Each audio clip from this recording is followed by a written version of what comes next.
Good morning, everyone. Good evening if you're coming from another time zone, or good afternoon.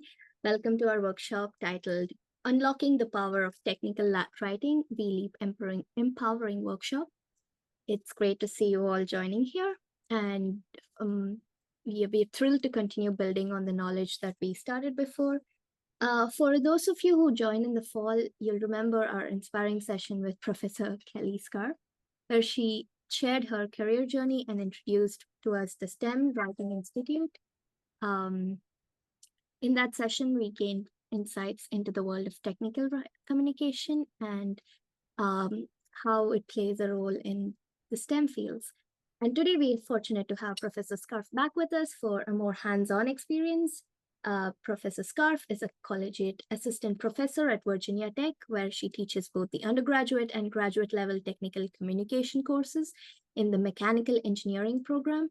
She also directs the department's technical communication program, bringing her wealth of knowledge and experience directly to her students. And with over 15 years of experience as a technical editor and writer, Professor Scarff has worked with a variety of companies and clients, refining her skills and expertise in the field. She's also the founder and CEO of the STEM Writing Institute, where she offers accessible and relevant technical writing courses tailored specifically for STEM students and STEM professionals. In today's session, Professor Scarff will be taking us deeper into the practical side of technical writing, giving us a glimpse of a course and what offered through this demo workshop. So without further ado, please join me in welcoming back Professor Kelly Scarff. Hi, everyone. Thank you for having me, and thank you for that wonderful introduction. I'm just going to jump right in, and we will start with the topic for today, which is nominalizations. And so the trick to clear writing, there's no kind of easy way through it. You just have to slow down and look at your writing, right? Think about your writing, apply the thought process that you would do to your engineering project, your biology project, right? That kind of care and methodical analysis, and you just apply that to writing, right? And so there's no kind of technical communication unicorn. It's just applying smaller writing lessons to your language. And so today we're going to do that with nominalizations.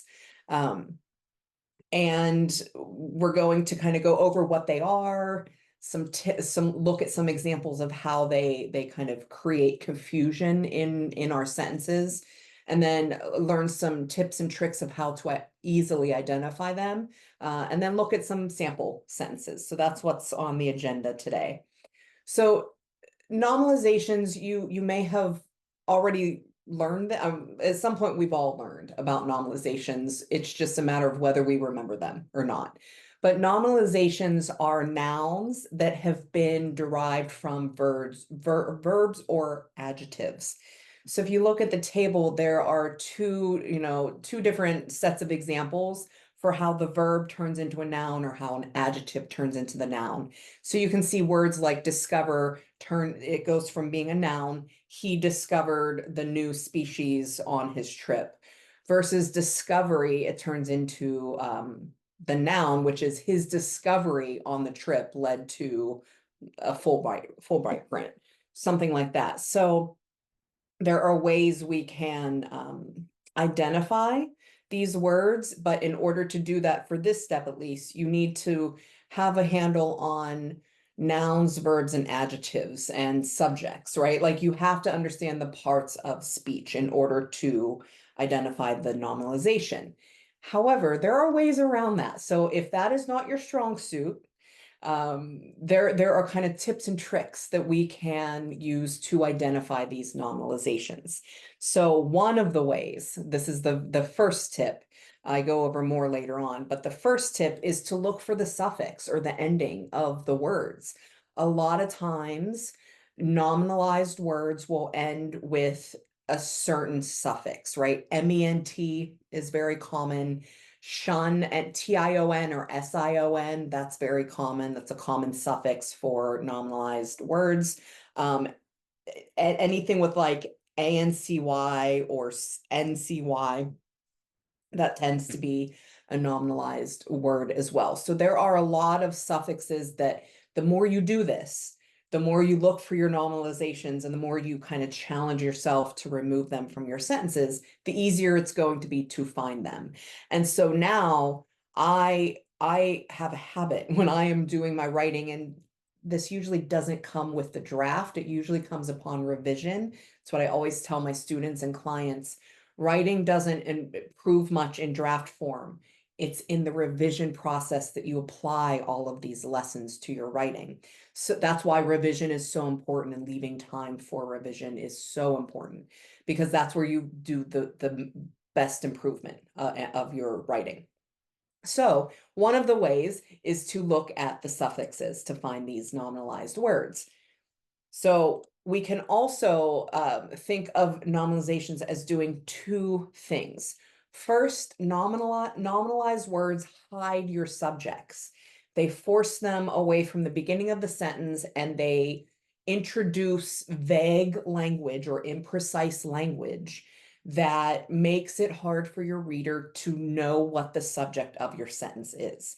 And the more complex and sophisticated your topic and your writing, the harder it is to find that subject, and the easier it is to bury it using nominalizations. Academic writing loves nominalizations, right? So the first issue with a nominalized word is that it hides your subject. The second issue is it forces you to use weak or imprecise verbs, because what nominalizations do is they kind of hijack your verbs.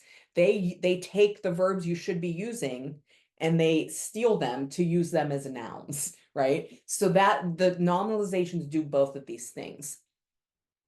So we have two goals today with our writing. Our first goal is to identify our main subjects. Sentences can have several subjects, but our goal here is to identify the main subject of the sentence and move it to the beginning of the sentence. And the second goal is to identify our verbs and make sure that the verbs in the sentence reflect an action, right? Which is very easy to get away from, but your verb should be an action word. And I do want to say very briefly that nominalizations aren't bad. They're not bad. We need them in writing. Where it gets tricky, so you don't want to demonize nominalizations. What you want to do, though, is to always ask yourself, do I need this nominalization? Can I rewrite this so that the noun turns back into the verb or adjective? And if I do that, is that sentence more clear? Oftentimes, yes. Sometimes, no. Sometimes we need nominalized words, and that's okay. So I don't want anyone to go away from this workshop thinking nominalizations are bad. I should never use them in my writing. We need them in our writing. We just need to be purposeful with where we use them. So principle of clarity 2, to make your subject the main character of the sentence. So using the chat, or you can just talk. I'm perfectly happy to have, ongoing, question answer in the verbal too, but you can use the chat. So what is the subject of this sentence on the screen? And it's okay if you don't know, right? It's okay if you guess and it's wrong. That is kind of the purpose of this sentence here. Is it, well, yeah, yeah, it's okay. This is tricky. It's supposed to be. Writing, we all know how to write, but we can always improve that, right? So that's the tricky part about kind of technical writing. This isn't a technical writing example, but we're starting out very basic. So this sentence has two main subjects, or a main subject and maybe a secondary subject.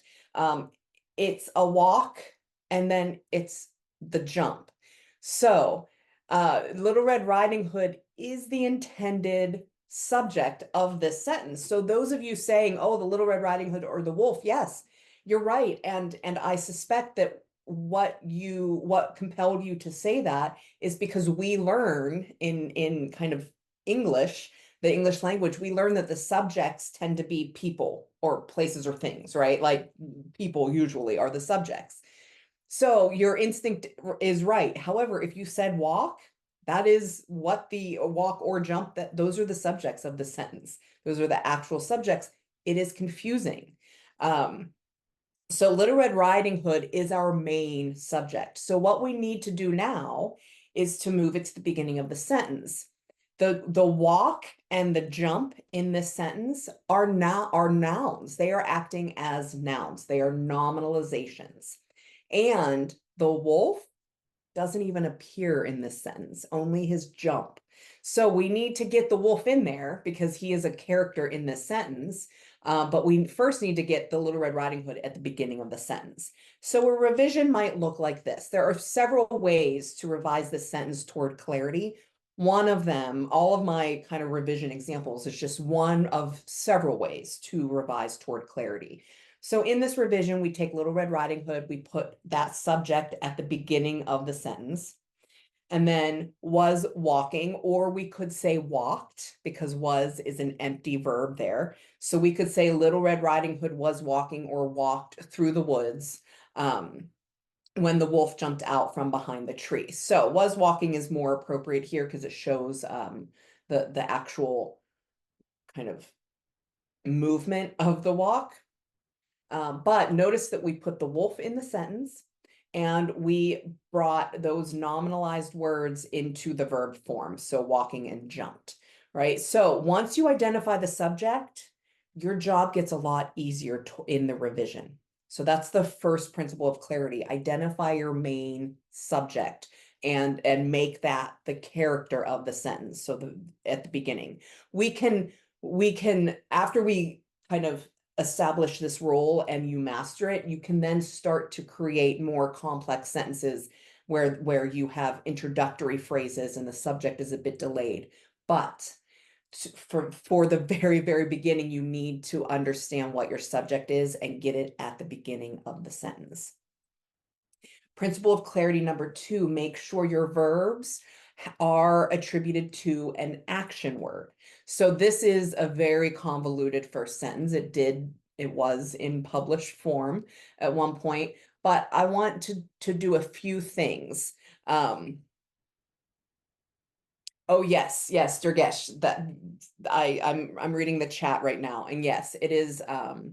I have an ESL degree, an online certificate from University of Toronto, and that kind of learning how to teach English as a second language informs all of my courses, all of them. So I tried to kind of make it challenging, but useful for people if English is your first language, second, third, fourth, whatever it may be. But yes, you'll find that hopefully this highlights a lot of the kind of ESL tendencies for writers.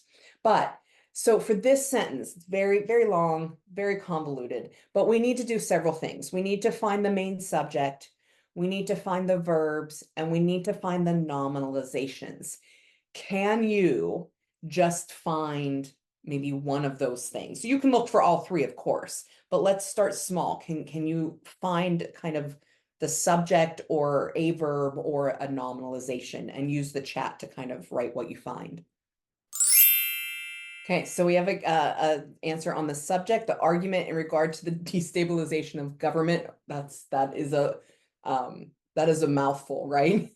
Okay, so we kind of have a subject for argument here. Yes, an argument would be the main subject, absolutely. So here we have several things happening.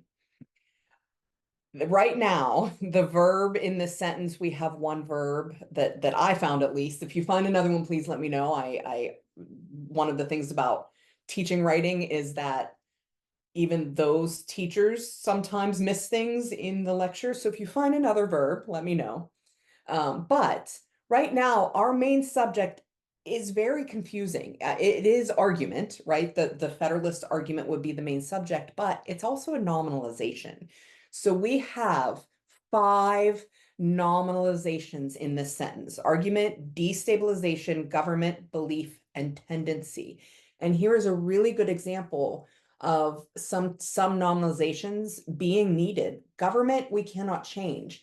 The verb of government is govern, to govern. But government is also a noun, and it's a noun that we use fairly regularly. So that word is a nominalization, but it's not bad.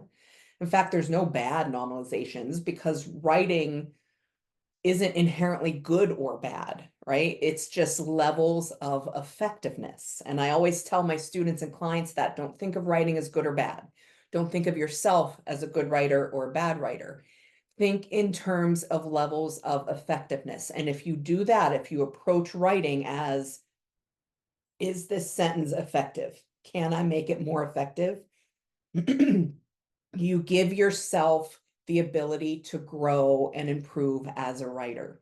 If you approach a piece of writing as, I'm a bad writer, I'm going to fail at this, your writing is never going to improve, right? So this lesson on nominalization, this is one way, one of many ways you can incrementally improve your writing, right? So we established the subject, which here technically is argument, but it's also a nominalization. So we established the subject, the verb, and the nominalizations of this sentence. How do we rewrite it though? First, we find that intended subject. The intended subject of this original passage is the Federalist. That's the subject. That is who all of these things either are happening to or who is acting in this sentence. So the Federalists aren't even in the original passage. Their argument is, but the Federalists aren't. So first we have to bring the Federalist into the sentence. And in doing so and removing that possessive, we then are forced to choose a verb that is also an action word. So argument, instead of being a noun, it now becomes a verb, and it is a more precise and accurate verb because it is also an action. So then we move we move on to our next nominalization, destabilization of government. That is a mouthful. But how we need government, that is a noun that we all know and we need in this sentence. But we certainly don't need destabilization. If we look at the root of that word, or maybe not the root, just because the root is a different thing, but the first part of the word before the suffix, we can see an adjective there, destabilize. So now we can attribute destabilize to the noun government. So it's all about slowing down and looking at what the word is doing in the sentence, right? So now, okay, we address the subject, we address the first nominalization and verb, and now we address the second one, destabilization to destabilized. Now we can go to the belief in the tendencies, or in the tendency of factions. And belief is a noun. It ends in an F. That's another kind of suffix that you can look for. And we can easily see that believe, or maybe not easily, but if you take a second to think about it, you'll see a familiar verb in there, believe. So they believed that factions tended to further their self-interest. So if we look at tendency, and that ends in an ENCY, so we can identify it as a noun, and we can also look at the first part of that word and say, oh, I that is a familiar word, to tend, right? Tend to, take care of in some way. We can now say, oh, we can see a path forward where we take this into verb form. So the Federalist argued that the democracy destabilized government because they believed that the factions tended to further their self-interest. And the rest of the sentence stays the same. But it hinges on finding that subject, the main subject, and putting it at the beginning of the sentence. That is going to kind of start this chain reaction where you then are forced to choose the verb form of the next word, right? And after that, it's just kind of a scavenger hunt, right? Find the nominalizations. So let's look at the second, or let's look at a few examples. I want you to tell me which one of these passages are clearer. It's not a trick question. There's one that's obviously clearer, but I want I want to understand why it's clear. So when you use the chat, when you're explaining why the passage is clear, if you could do so in terms of subject, verb, and noun or nominalization, that would be very helpful, and it will help you with kind of finding nominalizations in your own writing. So here are the two passages. I'll give you a minute, read them both, and just let me know which one you think is clearer. And then if you have kind of a succinct sentence as to why it's clear in terms of subject, verb, and nominalization, let me know that too. But if you don't get that far, no pressure, just do your best. Yep, number 2 is clear. Anyone, any guesses as to why? Yeah, and please feel free to talk. That's the other thing. If you have your hand raised, I'm moving stuff around on my screen and I might not see your hand being raised. So I do not mind being interrupted. Please, feel free to interrupt me if you need to. All right, number 2 has less nominalizations. Absolutely. Yeah, so let's look at this.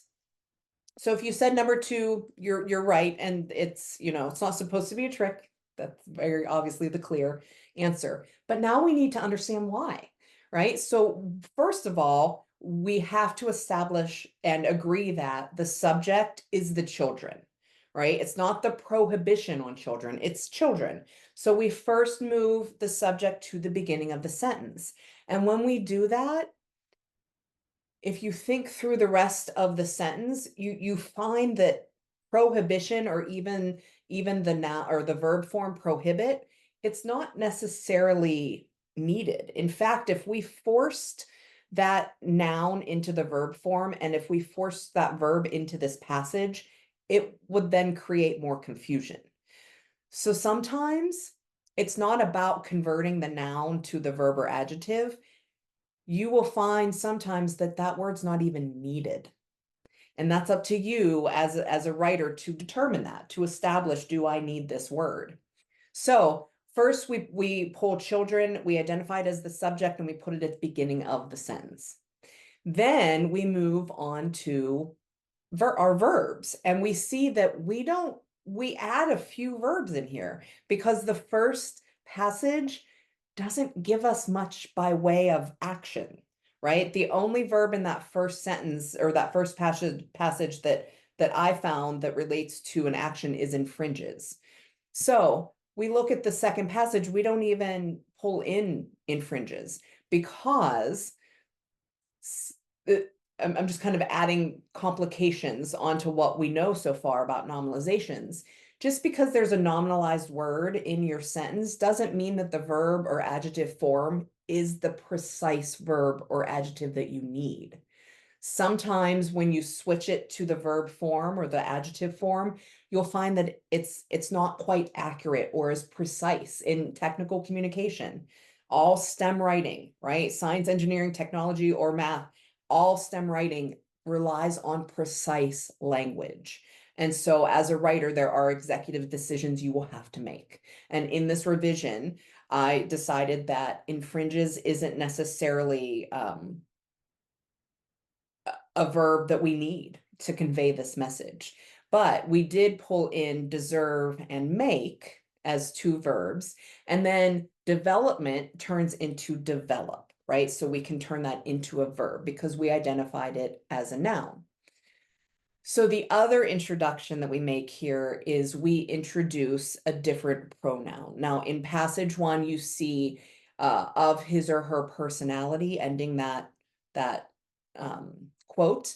And in passage 2, it's develop their personality. So if you look above it, right before or right after the semicolon, I introduce a pronoun they. Now, pronouns are important in writing, but every pronoun needs an antecedent or a noun that is connected to that pronoun. And there's a whole STEM Writing Institute lecture on pronoun antecedent usage, because this is one of the most common errors in technical writing is unclear pronouns or pronouns with unclear antecedents. But in this passage, this is an example of how you connect a noun to a pronoun in a very clear and direct way. So they refers to children, whereas in the first passage, there's no pronoun.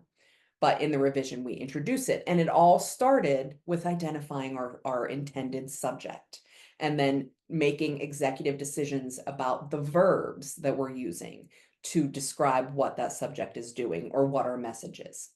Okay.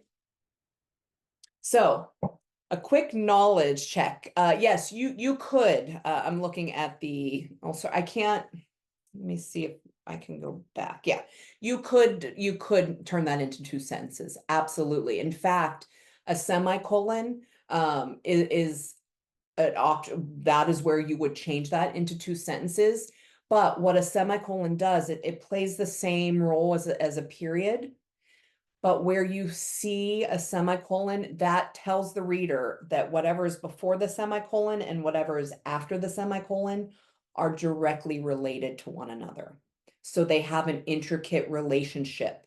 And that's what the semicolon kind of shows. That's what the semicolon indicates, is that these 2 parts are linked.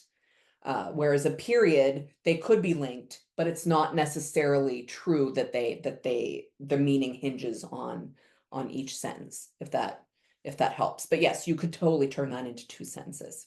Dr. Scarff, I Yes. have a quick comment. So thank you for going through these wonderful examples. Like I can totally see how, in our early age of like applying to grad school or liking writing all these research proposals or grant proposals, we tend to write things in this kind of like complicated way.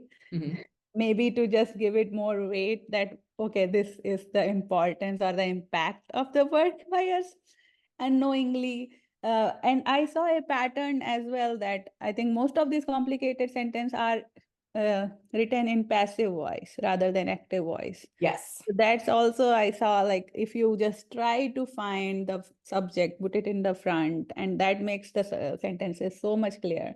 So I'm happy that definitely this is going to be very useful for the students who are attending today. And thank you for beautifully like demonstrating these. Thanks. Oh, yes, of course. And I have actually in a few slides, we talk about passive and active and how you can apply this lesson to both voices. Okay, cool. Yeah. Thank So just a quick knowledge check. You can say it out loud or you can use the chat. Which one of these are nominalizations? Do you think loss is a nominalization? Yes or no?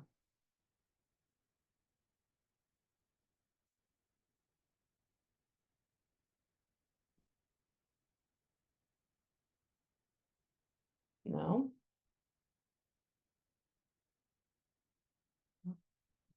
Okay, we have no's and yes. It is. It is his loss is my gain. So in that sentence, loss is a noun and the word is the verb. So, and we go over empty verbs, but yes, loss is a nominalization. What about recovery?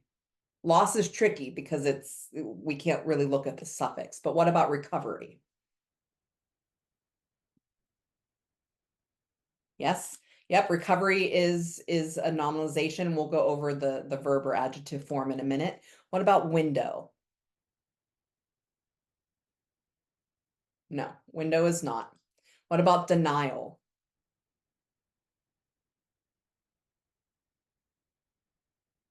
Yes, denial is. What about movement? Yep. And lastly, what about jump?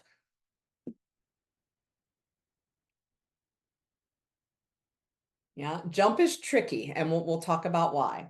So loss becomes lose. Does anyone know what the adjective or verb form of recovery is?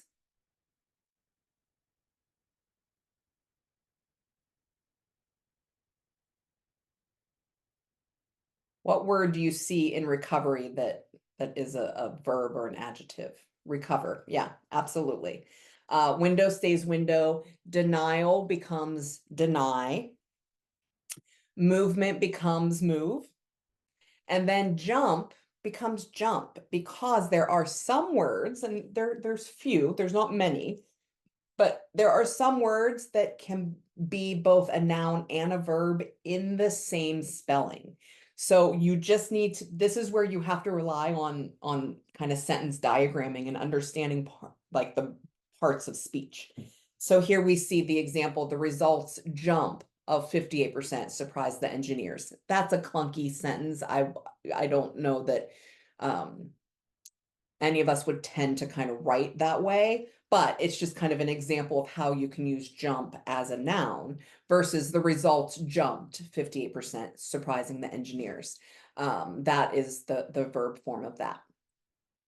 So there are 3 patterns that we can look for. If you are not very good at finding the noun or the subject or the verb, right? If you're not amazing at identifying parts of speech, there are other ways to find nominalizations. One is looking at the suffix, but there are other patterns. So I'm going to go over 3 of those patterns that are kind of the most common in identifying, or the most commonly used patterns for these nominalized words.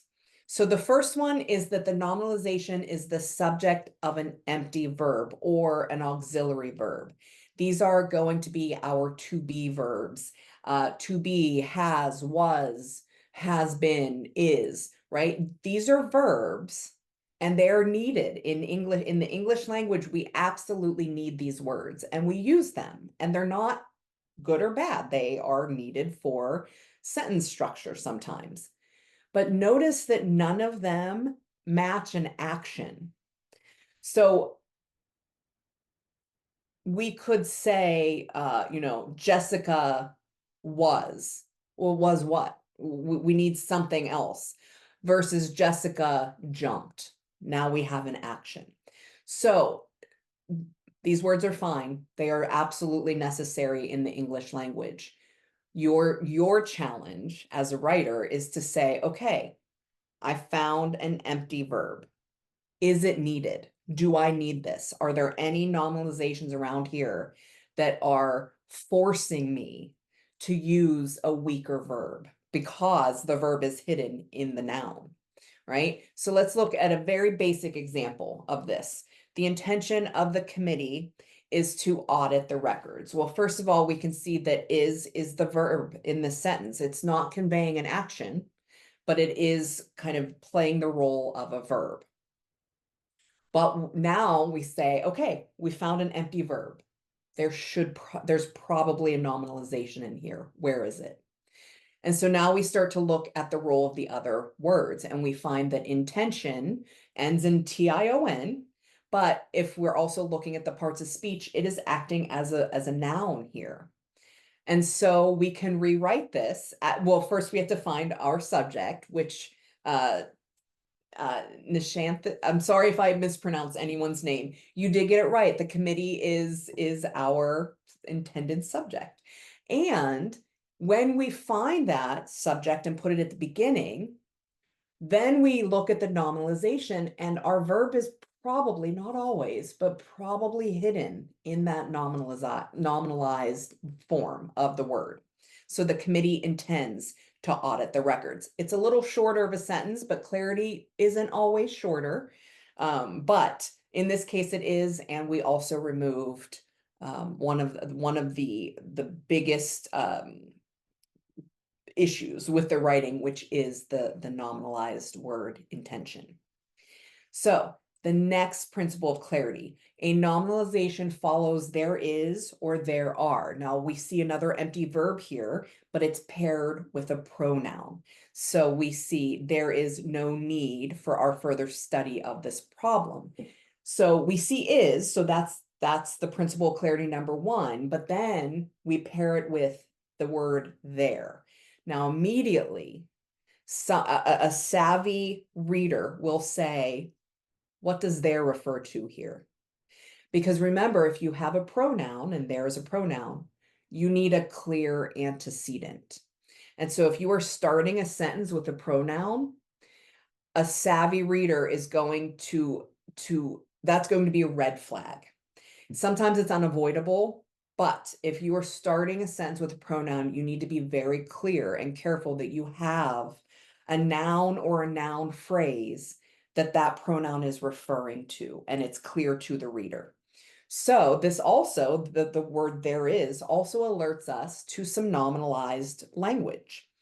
In here, we have to go back to the parts of speech because none of these have the suffix that we're looking for. We have to understand what they're doing in the sentence. So need and study are acting as nouns in this sentence. So the revision is the problem need not be studied further. That is absolutely, or this problem need not be studied further. That is a solution to this, and I would argue that does make it more clear. Another solution is to find this intended subject, which isn't even in the original. It would be we. We need not study this problem further. And just by putting the subject at the beginning of the sentence, we are then forced to use need as a verb instead of as a noun, right? So this is a very simple sentence, but if you start to look at the structure of it, it's a good practice sentence because you can really understand the parts of the words, what each part is doing in the sentence. Now, the third pattern, which is perhaps my favorite pattern because I'm very particular about prepositional phrases. The third pattern to look for is when you have a string of prepositional phrases. So prepositions, we all know them, right? They are of, by, with, without, into, in. These are all prepositions. They are kind of a common part of English language. They can be very tricky to use because they all have their own definition or intent in the sentence, but we oftentimes use them in pairs or we nest them. I like to call these nesting prepositions. So we did a review of the evolution of the brain. The two prepositional phrases in here is of the evolution and of the brain. Here is why having a string of prepositional phrases creates unclear writing. Because every prepositional phrase, in order to understand a prepositional phrase, you have to understand the relationship to the other prepositional phrase. That is how prepositional phrases work. The meaning and the relationship hinges on the other prepositional phrases in that sentence. So when you have a string of prepositional phrases, what you're asking your reader to do is to diagram the relationships between the prepositional phrases before they can even get to the full sentence. They have to understand how those prepositional phrases relate to one another. And they have to do that before they can understand how those prepositional phrases relate to the larger sentence. And you're asking your reader to do that. That is a lot of work for a reader to do. And in Western cultures, it is the job of the writer to tell the reader how to understand the sentence, right? You convey the meaning through the sentence. In Eastern cultures, it tends to be that the reader puts the meaning on the sentence. But in Western writing, especially in technical communication, as a writer, your job is to make it as clear as possible what you want that reader to understand from that sentence. So when you have a string of prepositional phrases, you're asking them to do a lot more work to understand that sentence. So this one has two options for revision, or I show you two different options. And there are some, we reviewed the evolution of the brain. Absolutely, that is my first revision here. Notice that we keep a nominalization because nominalizations aren't inherently bad. They are sometimes needed, or not sometimes, they're oftentimes needed in writing, especially academic writing. So we can keep it. What we did though was remove one of the two prepositional phrases. So now the reader doesn't have to decipher the relationship between the prepositional phrases first before understanding the whole sentence, because there's only one prepositional phrase. The other option would be to remove both nominalizations. We reviewed how the brain evolved. So that takes both of those nouns and turns them into verbs or adjectives. So let's look at passive versus active voice. The passive voice is often required in STEM writing. Does anyone want to guess why that is? Or does anyone know why that is? I have one comment. I think one of the situations can be where we are talking about the research done by some other authors, not by us.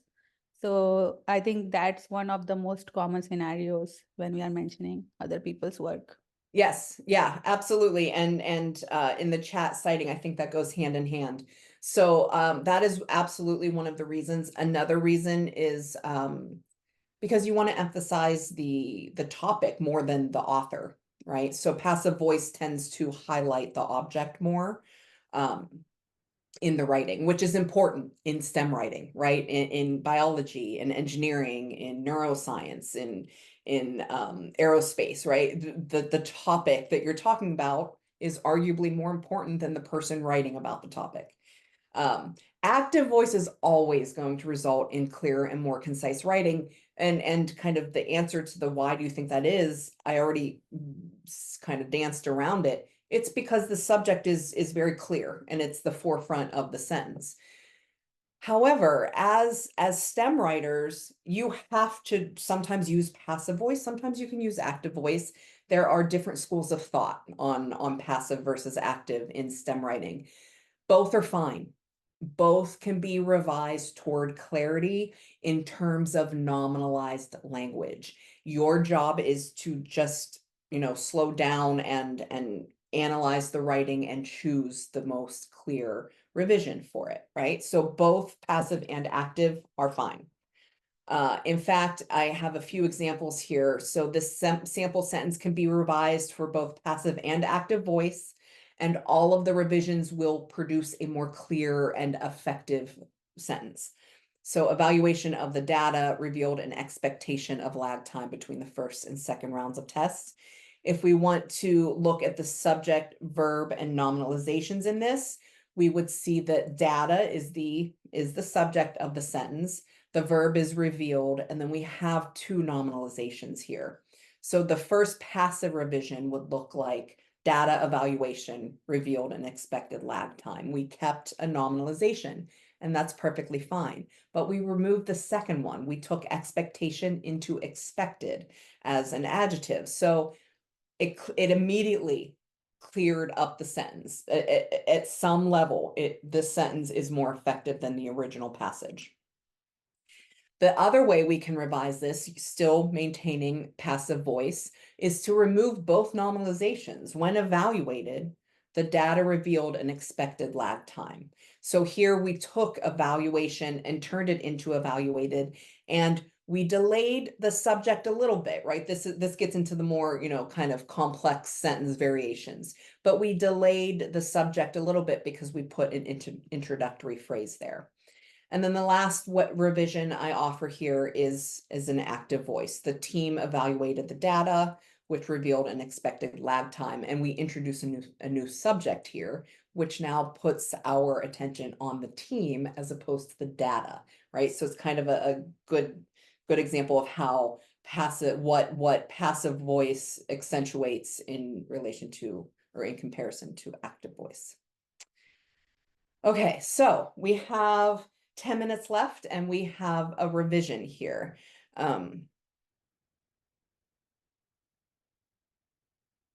Yes, yeah, I agree with that. Sorry, I'm not losing my train of thought. I'm reading the chat. So yes, active voice does kind of take away the ownership of the writing.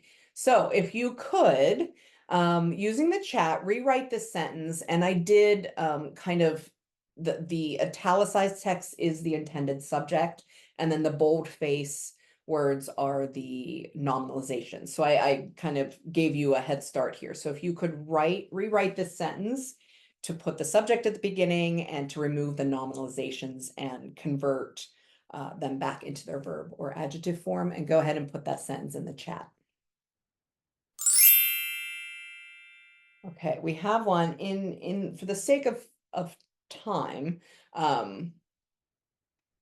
I'm going to move ahead with this, but this is being recorded. So if you want to practice this more, feel free to rewatch that and pause the video. Our revision would look something like business executives predicted that the economy would quickly revive. So Shreya, you put revive quickly, I put quickly revive. That both are acceptable. The adverb tends to come before the word it's describing, but I think that revive quickly is also very acceptable here. The important part is that both revisions make this sentence clearer, because we identified the subject, moved it to the beginning of the sentence, and then took predictions and turned it into the verb that the business executives were doing. So it's an action word. And then we took revival and turned it into a verb as well. And then we added we turned that into an adverb. But for this lecture, it's more about the subject and verb at the beginning of the sentence. Okay, here's another one. It's a little more complicated and it's more towards STEM writing, but see what you can do with this using the same technique. Okay, so I'm going to move on for the sake of time, but we might revise this. We would put Tao et al. As the subject of the sentence, and then we could attribute the verb evaluated to those scholars. So Tao et al. Evaluated the Gulf of Mexico data, and then they calculated effective permeabilities that ranged, because calculation is a nominalization. The verb form is calculate, and you can see their calculation of effective permeabilities. We get rid of the prepositional phrase when we take calculation and turn it into the verb calculate. They calculated effective permeabilities instead of their calculation of effective permeabilities. So we already remove one of kind of the main issues that cloud up writing, which is overused prepositional phrases. And in the first part, in the first sentence, notice that the verb in that first sentence is was. That's an empty verb. It's not, it doesn't match an action.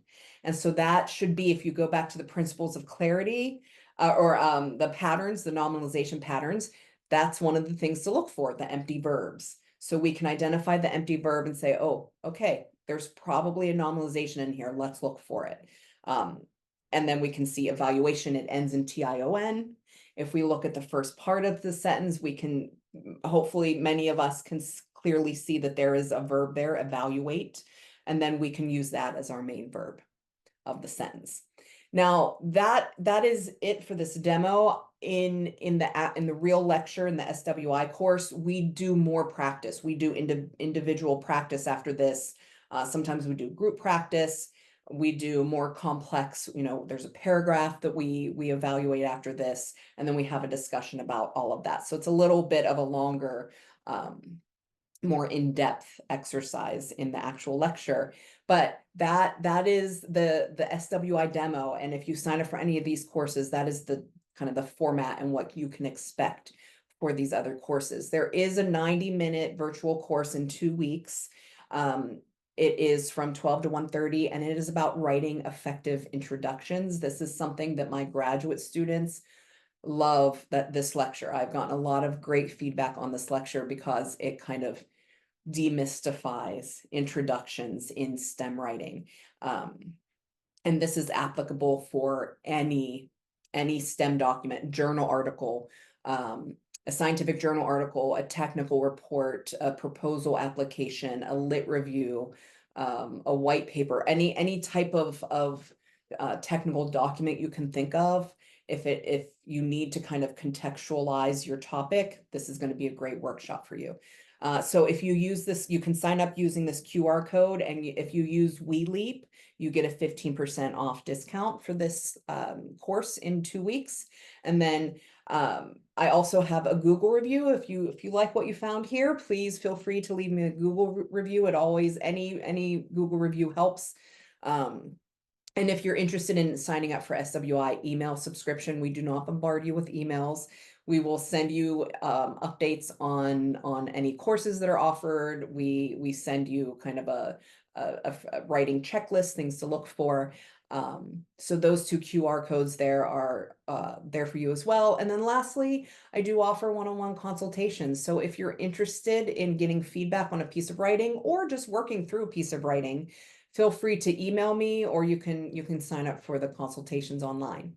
And that's it. Are there any questions?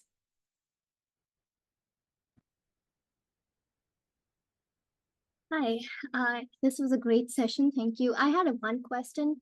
Yeah. How do you decide when it is useful to use active voice as compared to passive voice? Like, is there particular like broad categories that we use one or the other?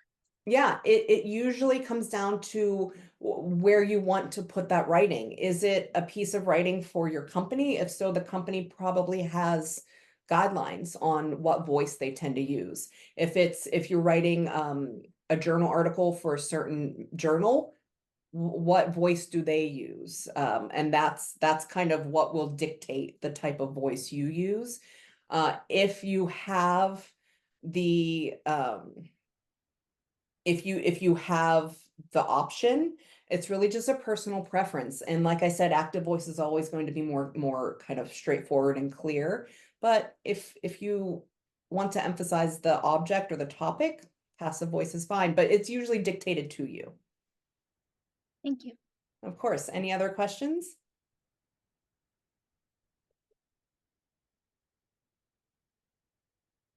Okay, well, thank you all so much for coming. I hope this was helpful, and I hope that you practice this in your writing. And the more you practice it, the more it becomes very natural.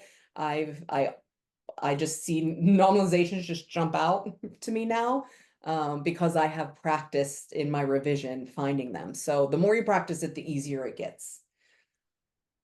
Thank you, Dr. Scarff. Of course, thank And you so much. yeah, we are glad that we got to go in depth on this particular topic, but of course, there are so many other topics which you talk about. And I think you have 5 main categories. If you can like briefly mention that, if that's okay with you. Oh, yes, absolutely. And I'm trying to remember the categories. I think I would have these all. I think you focus on writing style, the genre. Yeah, so we look at writing style, Structure and organization. structure, yeah. So structure and organization, so that's going to be the bigger picture, right? How do you organize your narrative or your argument? What sections, need to have what information? How do you organize your paragraphs? How do you set up your intro? So we have that for structure, the overarching structure and framework. And then we look at genres. So that's going to be more of like a 30,000-foot view on a certain document. So what is a technical report? What do we need to keep in mind? What is its purpose? What are the goals, right? What information needs to go into a technical report? Or what is a journal article? What is a literature review? We offer those courses. And then we offer more at sentence level. So this is the nominalization one I did here. That would be a sentence level. We do subject-verb agreement, pronoun antecedent agreement, things like that. Those are the 3. And then I offer one-on-one consult. Do offer courses on research best practices, absolutely, how to find reputable sources, and not just find reputable sources, but integrate them into your argument, right? What is the purpose of research, and how do you do that ethically and effectively? And then we also offer visual and public speaking lectures, a lot of visual design. I also have a background in graphic design, so that is something near and dear to my heart, and I love teaching about visual design and ways that STEM professionals can, very easily incrementally improve their visual design to make it consistent and professional. Yes. Okay, thank you once again. And to all the listeners, I just want to emphasize that this is just the tip of the iceberg. Dr. Scarff has a beautifully designed program in STEM Writing Institute, and you would love how it touches on all the different aspects of technical writing in a very structured manner. So we are glad that we could have this demo workshop today. Thank you so much. Yes, Dr. thank you. If anyone has any questions, feel free to send me an email at info@thestemwritinginstitute.com. I'm happy to answer any questions. Thank you. Thank you Okay. all so much. Thank you. We thank you for sharing your expertise in making this feel so accessible, even though it was really a tough concept as a non-native speaker. So I look forward to applying and looking forward to visiting your website and checking out what it offers. Yes. Thank you so much. Thank you.